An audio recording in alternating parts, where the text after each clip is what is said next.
बिस्मिल्लाहिर्रहमानिर्रहीम, अस्सलाम वालेकुम। आज सेकेंड ईयर की जो मैथमेटिक्स है उसका हमारा लेक्चर नंबर 49 होगा। लास्ट लेक्चर में हमने जो 2.6 है उसका काफ़ी सारा काम कर लिया था।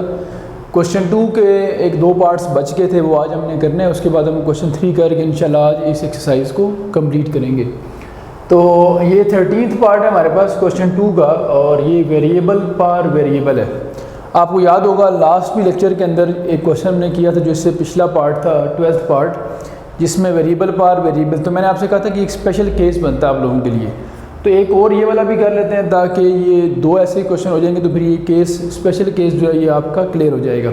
तो आप अपनी आसानी के लिए और अपने याद रखने के लिए साथ लिख भी दिया करें कि ये वो टाइप है जिसमें बेस भी वेरिएबल है और पावर भी वेरिएबल है। तो इस सिचुएशन में कोई डायरेक्ट रूल हमारे पास नहीं होता, हम पहले लॉग लेके इस पावर को पीछे लाते हैं। तो मैं लिखता हूँ taking natural log on both sides. अब लॉग दोनों ले सकते हैं आप, नेचुरल लॉग भी कॉमन लॉग भी, लेकिन नेचुरल लॉग का फ़ायदा ये होता है कि इसका डेरिवेटिव ज़रा इजी होता है, इसलिए इसको हम प्रेफर करते हैं। तो इधर आपने लॉग ऑफ वाई ले लिया, इधर आ जाएगा लॉग ऑफ एक्स और पावर लॉग ऑफ एक्स। इसके बाद लॉग का फ़ायदा हमें क्या होगा, लॉग लेने का पर्पज़ ये था कि वेरिएबल पावर को ख़त्म किया जाए। अब पावर शुरू में आ जाएगी, लॉग के रूल से पावर स्टार्ट में आ गई। जैसे आप ये रूल पढ़ते हैं लॉग का कि लॉग एक्स एन अगर हो तो एन लॉग एक्स लिख सकते हैं। तो ये जो पावर है वो शुरू में आ गई, अब पावर हो गई है कांस्टेंट इसकी। और अब देखें अगर आप, तो ये दो फंक्शंस का बन गया है प्रोडक्ट, एक फंक्शन ये और एक फंक्शन ये, इसको हम यू कहते हैं, इसको वी, तो इस पर लगा सकते हैं प्रोडक्ट रूल ऑफ डिफरेंशिएशन। तो मैं लिखता हूँ by differentiating with respect to x. So log y का बनेगा 1/y, वाई का dy बाई डी एक्स। इधर लगेगा product rule, first function as it is, derivative of second, और फिर second function as it is, derivative of first. First कौन सा आपके पास, लॉग ऑफ एक्स। ठीक है जी। अब लॉग ऑफ एक्स का डेरिवेटिव क्या होगा, 1/log x, और मज़ीद इस लॉग जो इसका एंगल में लिखा हुआ है इसका फर्दर लॉग x क्या हो जाएगा, 1/x। तो लॉग जो भी हो उसका पहले 1/, करते हैं, फिर उस एंगल या आर्गूमेंट का फर्दर डेरिवेटिव ले लेते हैं। यहाँ आ गया लॉग ऑफ एक्स, और इस लॉग ऑफ एक्स का क्या होगा, 1/x। ये इससे कैंसिल हो जाएगा, तो 1/y dy बाई dx। लें जी, अब आप इधर छोड़ें dy बाई dx, उधर से आप y यहाँ ला के मल्टीप्लाई कर दें। इधर हमारे पास ये 1/x ये वाला, और ये 1/x अगर हम कॉमन लें तो कॉमन भी ले सकते हैं। 1/x plus log of x over x कर लें इसको। ठीक है जी। y की ये वैल्यू लिखी हुई है, इसको आप इक्वेशन 1 कह दें, और ये यहाँ y की वैल्यू प्लेस कर दें और 1/x कॉमन ले लें, तो ये इसका फाइनल स्टेप होगा। सो dy by dx is, y की जगह उसकी वैल्यू प्लेस करें, वैल्यू क्या थी, log x बार log x, और ये 1/x ये वाला x और ये x कॉमन लेके बाहर लिख दें, पीछे यहाँ 1 बच जाएगा और यहाँ बच जाएगा लॉग ऑफ x। ठीक है, ये हमारा आ गया फाइनल आंसर। तो ये दो क्वेश्चन हो गए वेरिएबल पार वेरिएबल के। इसके अलावा 2.9 के अंदर एक क्वेश्चन आप करेंगे जिसमें फिर ये सेम केस वेरिएबल पार वेरिएबल वाला आपको नज़र आएगा। बाकी किसी भी एक्सरसाइज में और कोई क्वेश्चन ऐसा नहीं है, सिर्फ 2.6 में दो क्वेश्चन थे ये वाले, और 2.9 में एक क्वेश्चन आपको वेरिएबल पार वेरिएबल का मिलेगा। अब आते हैं इसके लास्ट क्वेश्चन के ऊपर, जो 14th पार्ट है, जो प्रीवियस हम काम करते आ रहे हैं उसी के साथ मैच करता है। तो मैं देखता हूँ अगर टाइम है तो हम उसको कंप्लीट कर लेते हैं, अदरवाइज़ मैं आपको उसका कुछ हिंट दे दूंगा। अच्छा जी, ये इसका लास्ट 14th पार्ट है। आप जानते हैं कि इस तरह के बहुत सारे पार्ट्स पहले भी आप कर चुके हैं। अगर आप इसको ऑब्जर्व करें थोड़ा सा, तो 2.3 के अंदर भी ऐसे बहुत सारे क्वेश्चन हमने किए, और 2.4 में भी हमने ऐसे बहुत सारे क्वेश्चन किए हैं। जिसमें आपको अलजेब्रिक एक्सप्रेशंस में पावर, प्रोडक्ट और क्वोशंट रूल जो है वो यूज़ करना पड़ता है।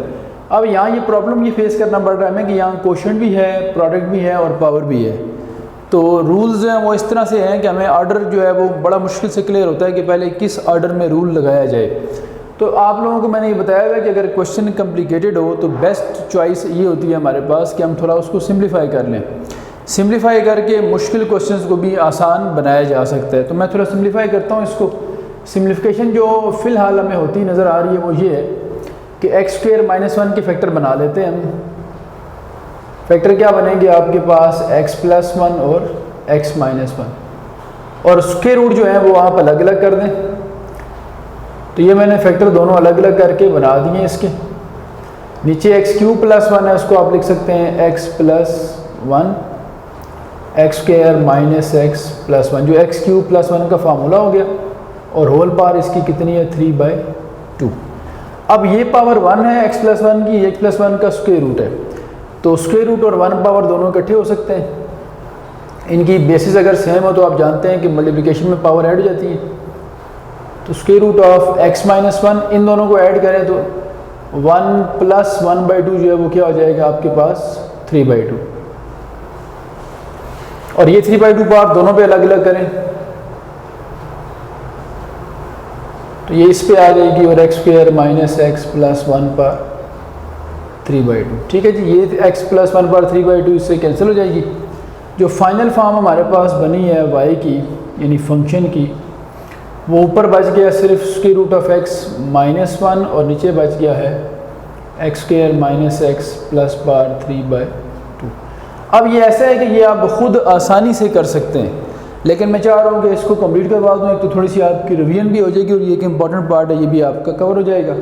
तो अब ये क्वोशंट सिंपल हमारे पास है और क्वोशंट रूल क्या कहता है डेरिवेटिव का कि d/dx of quotient u/v is equal to v², v as it is u derivative, u as it is v derivative. तो लिखते हैं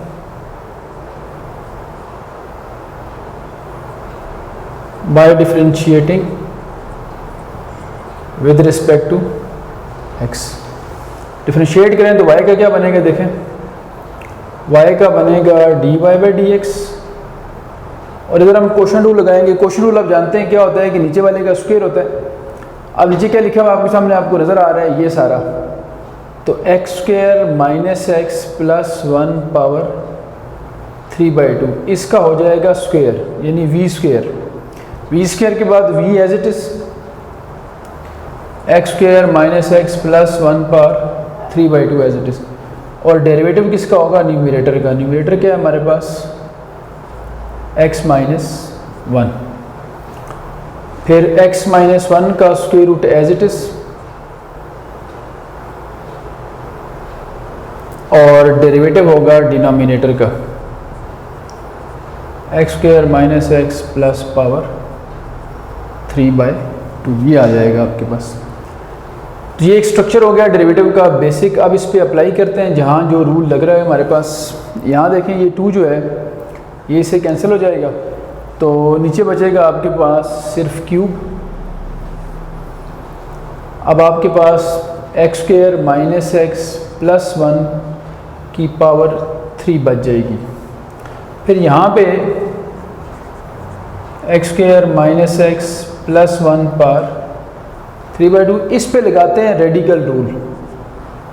तो रेडिकल रूल ये कहता है कि जो अंदर लिखा है उसका डेरिवेटिव पे लिखना। तो x - 1 का क्या होगा, x का 1, 1 का 0 और इसी का डबल हम नीचे लिख देते हैं, ये आ जाएगा। ठीक है, फिर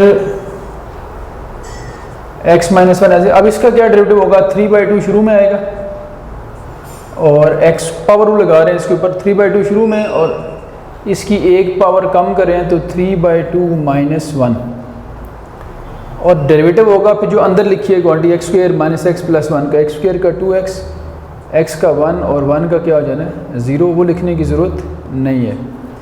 ये आ गया आपके पास डेरिवेटिव इसका। यहाँ लगाया रेडिकल रूल, यहाँ लगाया हमने पावर रूल। ठीक है जी। अब इसकी सिम्प्लिफिकेशन बाकी, अगर आप लोग ये लिख चुके हैं तो मैं इसको अरेज करता हूँ और यहाँ जो फर्दर इसके स्टेप्स हैं वो लिखता हूँ आप लोगों के सामने। तो डेरिवेटिव हार्डली आपने देखा है कि 2 से 3 स्टेप का होता है डेरिवेटिव, इसके बाद जो काम होता है वो सिम्प्लिफिकेशन होती है। तो डेरिवेटिव तो इसका कंप्लीट है ऑलमोस्ट, सिम्प्लिफिकेशन बच गई है। अब आप देख सकते हैं कि जो ऊपर लिखा है आपके पास, इसको ज़रा सिम्प्लीफाई करके लिखते हैं तो ये बचेगा हमारे पास x square minus x plus 1 power 3/2 और इसके साथ जो चीज़ लिखी हुई है 1/2 into under root x minus 1।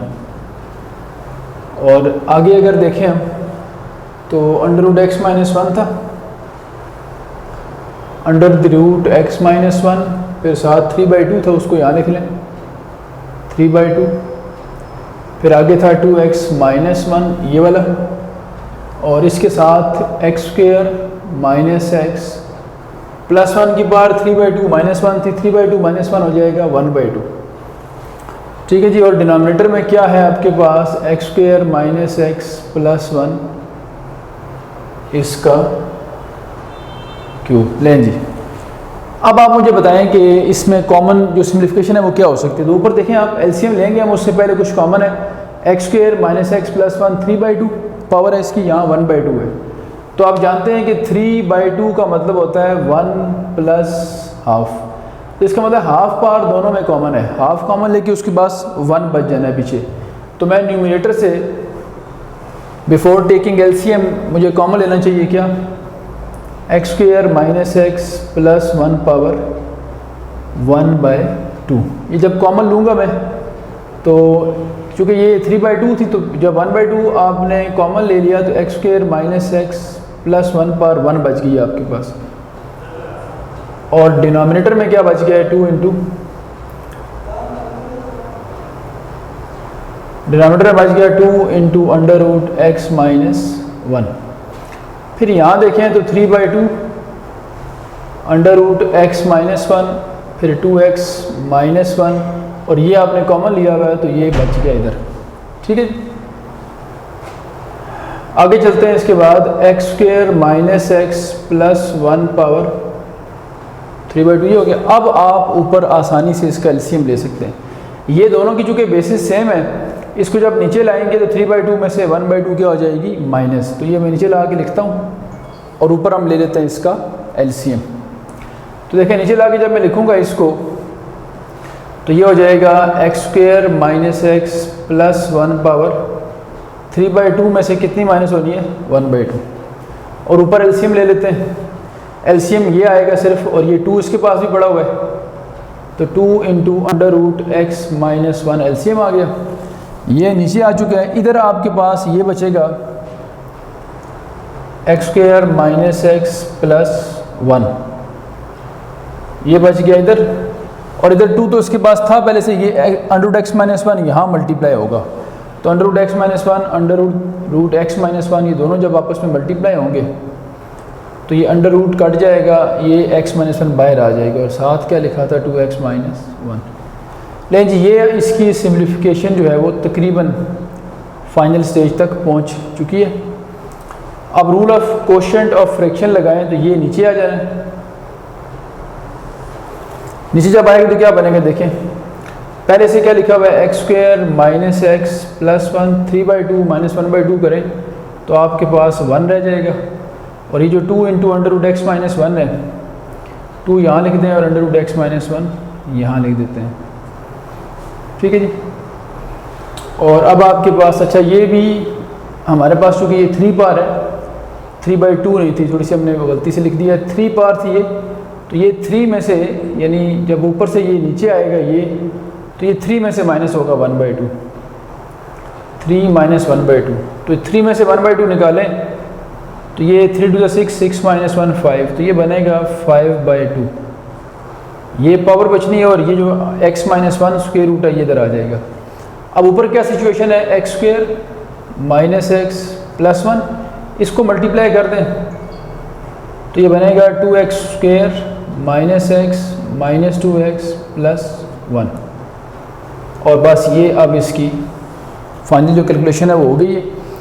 तो इसको मैं लिखता हूँ तो ये बनेगा x square minus x plus 1 minus 6x square plus 3x plus 6x और -3 divided by 2 into x square minus x plus 1 power 5/2 और x माइनस 1। अब न्यूमरेटर देख लें इसका, इसमें क्या और सिम्प्लिफिकेशन आप कर सकते हैं वो करके, तो आंसर की जो फाइनल फॉर्म है वो लिख लेते हैं।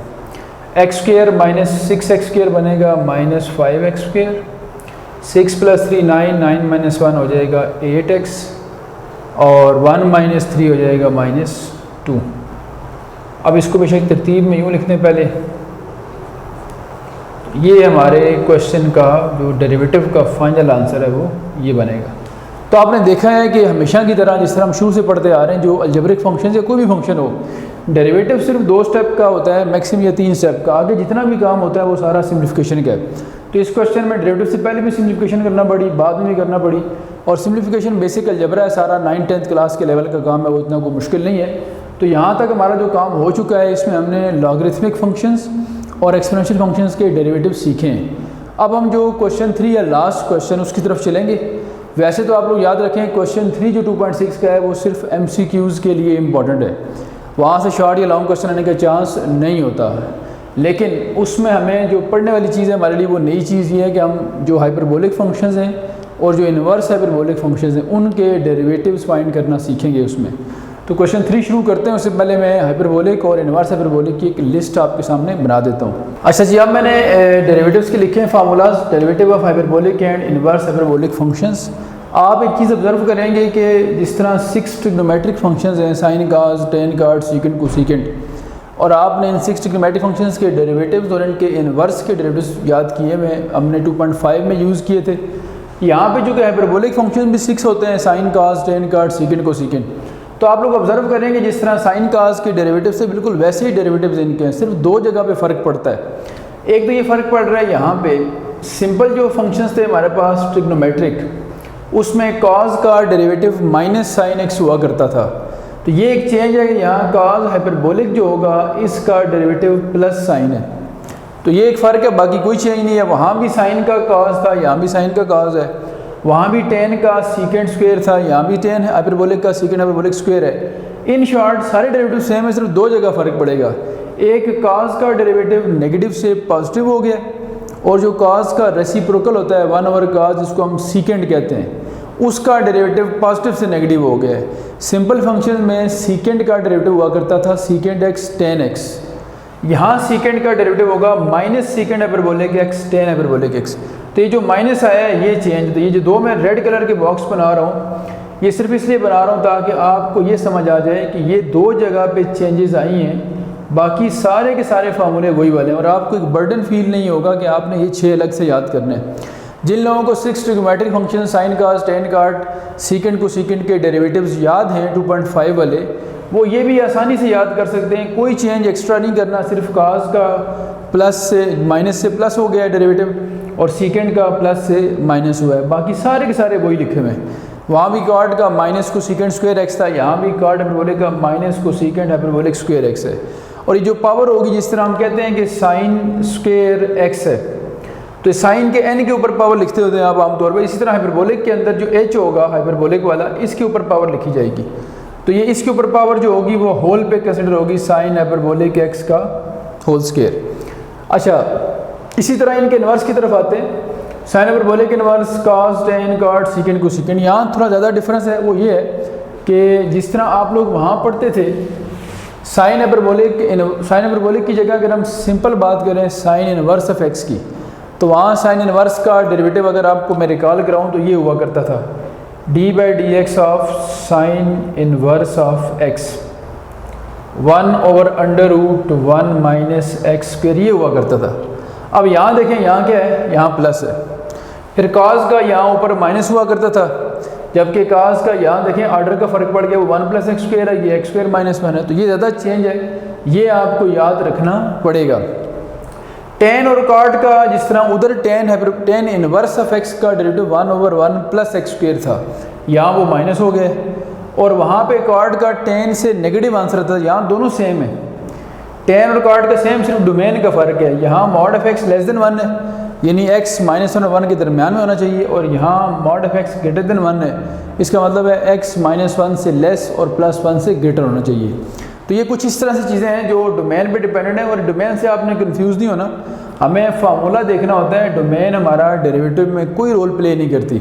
तो ये सिर्फ आपको दोनों में जो फ़र्क है वो समझाने के लिए है कि ये कब यूज़ होगा और ये कब यूज़ होगा। आपके पास सीकेंड हाइपरबोलिक इन्वर्स का अगर वहाँ आपको याद हो तो वहाँ सीकेंड इन्वर्स का हुआ करता था। अगर मैं यहाँ लिखूँ तो सिंपल जो ट्रिग्नोमेट्री थी उसमें सीकेंड इन्वर्स ऑफ एक्स का डेरिवेटिव था 1/x इंटू √x² - 1। अब यहाँ देखें क्या है, एक तो ये नेगेटिव होगा इन्वर्स का भी, सिंपल का भी। सीकेंड इन्वर्स का नेगेटिव हो गया 1/x, उसी तरह से आगे x² - 1 की जगह क्या हो गया 1 - x², और कोसिकेंड का भी नेगेटिव होगा और -1/x इंटू 1 + x। तो ये दोनों में देखें डिफरेंस है। तो ये थोड़े से आप लोगों के लिए याद रखने के लिए ज़रा मुश्किल होंगे, क्योंकि इसमें बहुत ज़्यादा वेरिएशन आ रही है। ऑल दो जो हमारी एक्सरसाइज का क्वेश्चन 3 है उसमें सिर्फ आपको 2 डेरिवेटिव सिखाए जाएंगे बस, एक आपको साइन इनवर्स का और एक टेन इनवर्स का बस। तो ये 2 ही पार्ट्स एक्सरसाइज में यूज़ होते हैं इसलिए, और इनमें बड़ा सिंपल सा चेंज है। सिंपल में यहाँ माइनस था प्लस हो गया, और सिंपल में यहाँ प्लस था और माइनस हो गया, और इनमें से भी 1-2 जो है वो आपको क्वेश्चन 3 में नज़र आएंगे। तो क्वेश्चन 3 स्टार्ट करते हैं। हमें क्या आ गया, फाइंड dy/dx, और पहला पार्ट है y = cos 2x। तो आप लिखेंगे by differentiating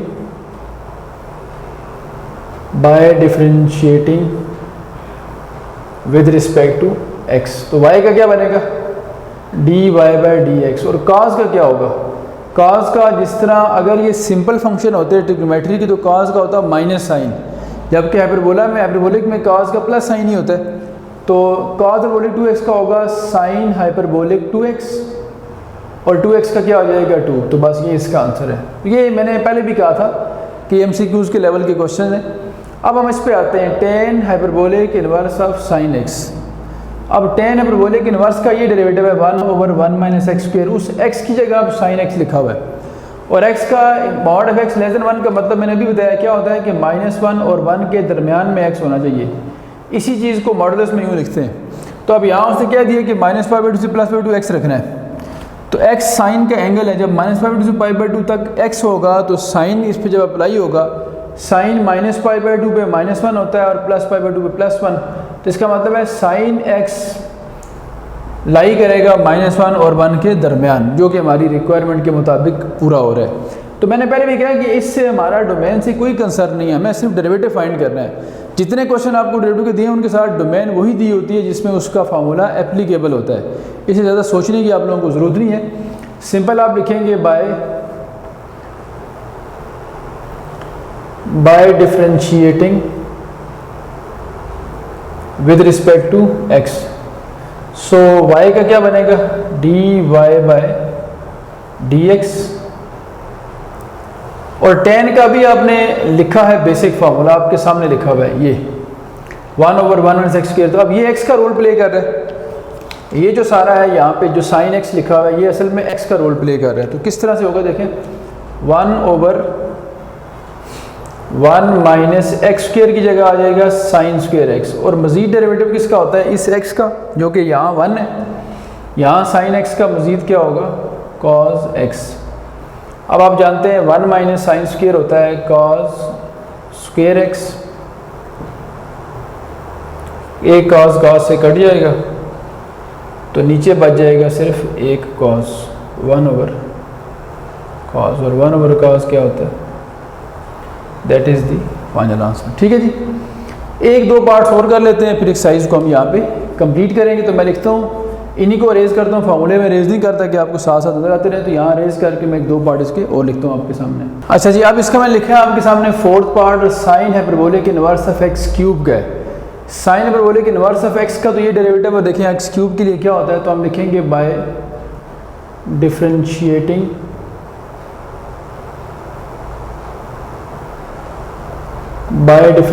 with respect to x। So y का बनेगा dy/dx, और साइन हाइपरबोलिक का क्या होगा देखें 1/√, ये लिखा है आपके सामने 1 + x²। अब x की जगह x³ है तो x³ का स्क्वायर होगा, और फर्दर डेरिवेटिव किसका आ जाएगा x³ का। तो ये बनेगा 1/√1 प्लस एक्स 6 हो जाएगा और एक्स क्यूब का हो जाएगा 3x²। तो जो फाइनल फॉर्म बनी डेरिवेटिव की वो बनी 3x² divided by √1 plus x²। ले लीजिए। अब आते हैं इसके इस पार्ट बाई एक आध पार्ट करके हम इसको क्लोज करते हैं।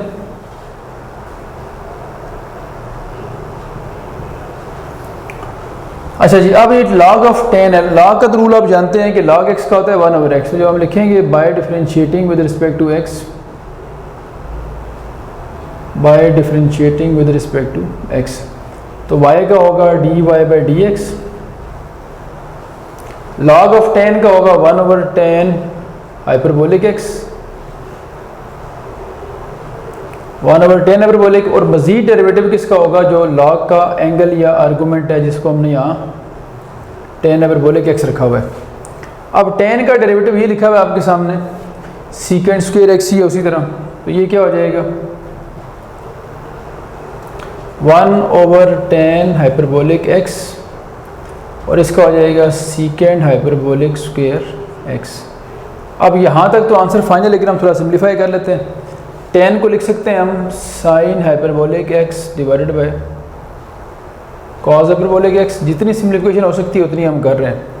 और सीकेंड को हम लिख सकते हैं 1/cos की फॉर्म में, 1/cos हाइपरबोलिक स्क्वायर x। तो एक cos से कट गया, तो इसकी जो फॉर्म बनी है हमारे सामने वो बन जाएगी 1/sin हाइपरबोलिक x और cos हाइपरबोलिक x। अब एक डबल एंगल का फार्मूला हमारे पास बन सकता है। वो क्या है कि अगर हम इसको 2 से मल्टीप्लाई और डिवाइड कर लें तो ये क्या बन जाएगा हमारे पास? जी ऊपर आ जाएगा 2 और ये हो जाएगा sin हाइपरबोलिक 2x। और 1/sin जो होता है ये क्या होता है? कोसिकेंट। तो ये इसका फाइनल आंसर है। इसके साथ एक्सरसाइज ख़त्म होती है। नेक्स्ट क्लास में इंशाल्लाह हम नेक्स्ट एक्सरसाइज जो है वो स्टार्ट करेंगे। अल्लाह हाफ़िज़।